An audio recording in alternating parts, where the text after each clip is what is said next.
Hi guys, Mike Reviews It All here. Let's jump right into it. Bernie Sanders today reveals a bill that he wants to put before Congress and the Senate of a single-payer healthcare system.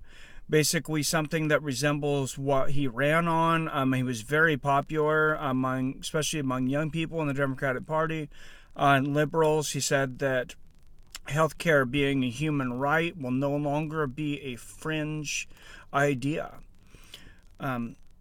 His price tag that he put on this the first time when he was running was about $1.4 trillion. Part of the new healthcare plan provides something that I can't really argue with. I'm not saying I'm on one side or another on the healthcare bill, but it expands Medicare to cover all needs for retired senior citizens except for long-term nursing care.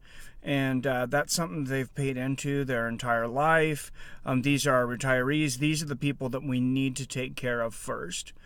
We need to protect people that have paid into their Social Security and their Medicare for their entire life, not just for the people that are there now, but for the people that are working.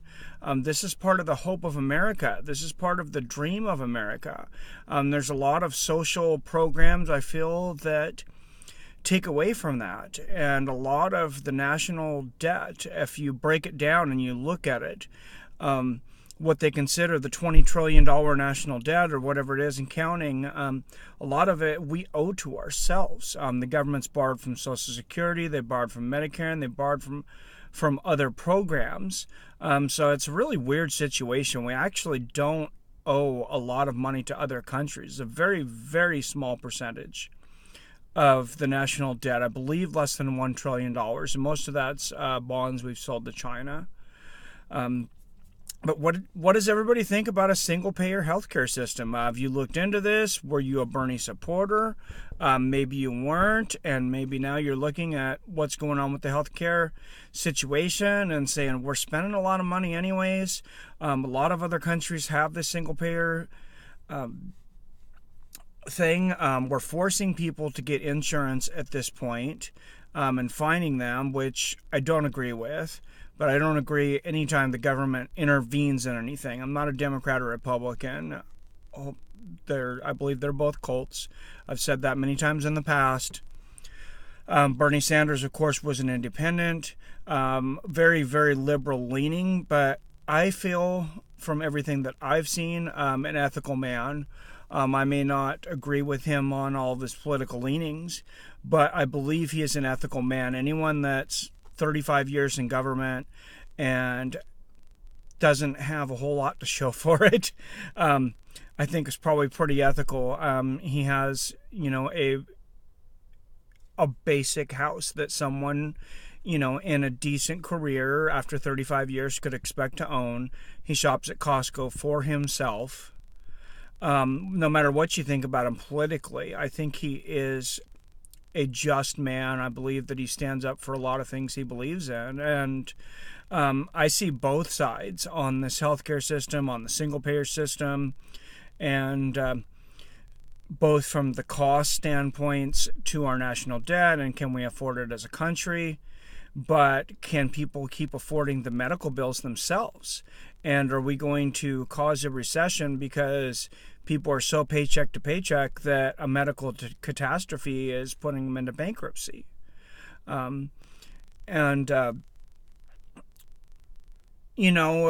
it's the best use of our money or not, I think it's a lot better use than continuing to blow up other countries and basically monetize war like we've done in Iraq and Afghanistan. We've spent between Afghanistan and Iraq now, depending on what estimate you look at, between $4 and $6 trillion. But it's definitely documented that it's well over $4 trillion. And we have to start thinking, what could we have done with this money? Well, I did a video, if you want to look it up, and I point out how we could have paid for college for every single person in the United States between the age of 18 and 65 with money left over. And that's if you go on the low estimate of what we paid for on Afghanistan and Iraq. That is college up to a bachelor's degree for every single person. Imagine how that would stimulate our economy. How is blowing up Afghanistan and Iraq stimulating our economy? I don't see it. I don't see it at all. I'm not saying that I would vote one way or the other on the single-payer healthcare system. I haven't looked over this bill. I don't want people to go bankrupt because they're sick, though. I do have a heart. I try to be practical about my leanings and stuff. I try not to go with any group, but I lean somewhat more towards the libertarian part of things in keeping out government intervention, which this would kind of bring in some government intervention, but also in the socially taking care of people and just being socially responsible for our citizens, while still being fiscally responsible at the same time. And a lot of people are going to argue this isn't fiscally responsible.